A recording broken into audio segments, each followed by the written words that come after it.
maanta waa maalin weyn, waa maalin qiimo badan, waa maalin kale oo aan gaarnay guul la taaban karo oo hididiile aad u wanaagsan leh.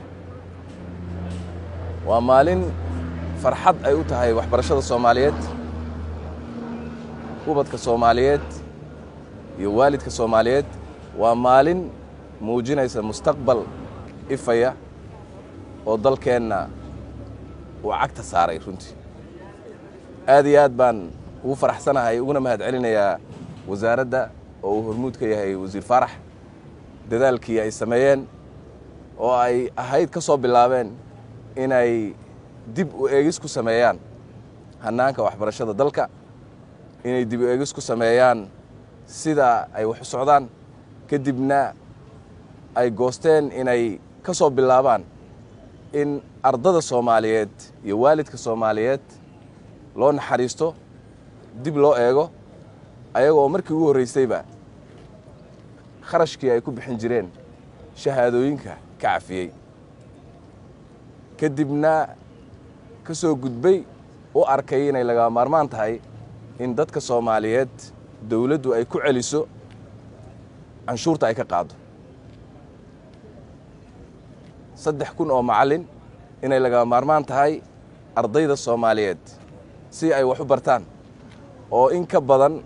dhowr milyan, 3 milyan gaaraysa oo arday oo Soomaaliyeed, ubad Soomaaliyeeda oo gaaray xilliga waxbarashada laakiin aan helin fursaddaas,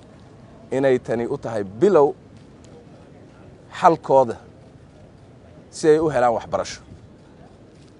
aad iyo aad bay wasaaraddu runtii u mahadsan tahay, oo wasiirku hormuudka ka yahay, iyo wasiir dowlaha, wasiir ku-xigeenka, agaasimaha iyo dhammaan shaqaalaha wasaaradda waan ku ammaanayaa. markaan saas leeyahay, waxaa wasaaradda ka mid ah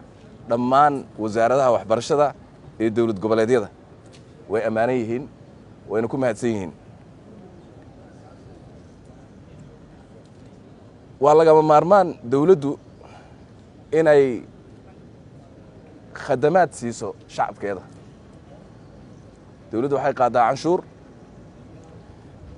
canshuurtaas dadka waa inay ku noqotaa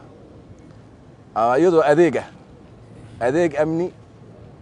adeeg waxbarasho, adeeg caafimaad. tani waa adeeggii waxbarashada oo aan bilownay ilaahay idankiis, oo aanay ku socon doonto arday Soomaaliyeed oo wax baranaysa, oo aan gaari doonno insha Allahu kulligood inay awood u yeeshaan inay iskuulka tagaan ayaga oo aan ka baqaynin fiiga laga qaado, ayaga oo aan ka baqaynin inaysan access u haysanin meeshaas gaari karin. waan gaaraynaa, tanina waa bilowgii. marka maanta waa maalin weyn, waa maalin ku cusub ummadda Soomaaliyeed, ku cusub waaye in 3,000 oo macallin la qaadanayo. dadka Soomaaliyeed in loo sheego si cadaalad ah loogu sheego, si kasta oo ay qofku fursad uga mid noqon lahaa in loo sameeyo. maanta waxaa sida la sheegay imtixaanka gelayso 8,000 oo macallin oo Soomaali ah, oo 8,000 qof waliba uu rabo inuu ka mid noqdo 3,000. waxay ku gelayaan 22 goobood iyo 11 magaalo. magaaladan caasimadda ah 10 meelood ayaa laga gelayaa, inta kale waa dowlad goboleedyada. fursad fiican ayay u tahay shacabka Soomaaliyeed, waa guul. waxaan rabaa marka inaan idhaahdo macallimiintaas ku guulaysan doona, inaan idhaahdo hambalyo hordhaca inaan u diro. waxaa kaloon u sheegayaa inay ogaadaan inay mas-uuliyad qaadi doonaan. waxay ku shaqayn doonaan oo la siin doonaa mushahar laga soo arooriyey hooyada Soomaaliyeed ee bannaanka la fadhisaa yaanyada iyo dhowrka xabeen muuska. marka mas-uuliyaddaas ayaa fuuli doonta haddii la yidhaahdo. waxaana rajaynayaa inay ogaadaan in ay laysdabageli doono, laysku xisaabtami doono, hooyadaas wixii laga soo qaaday inay waajib tahay in canugeeda inuu wax ugu barto gabadheeda inay wax ugu barato inay waajib tahay marka macallimiintaas mas'uuliyad aad u adag ayaa fuuli doonta waxaana rajaynayaa inay ka soo bixi doonaan haddii ilaahay yidhaahdo dad tayo leh oo qiimalaha soo bixi doona maxaa jira 8,000 oo macallin haddii 3,000 laga soo oo weliba markii ay ku timid 8daasi short list ay ku yimaadeen oo kadibna markay imtixaankaas galaan saacado badan socon doona maanta haddana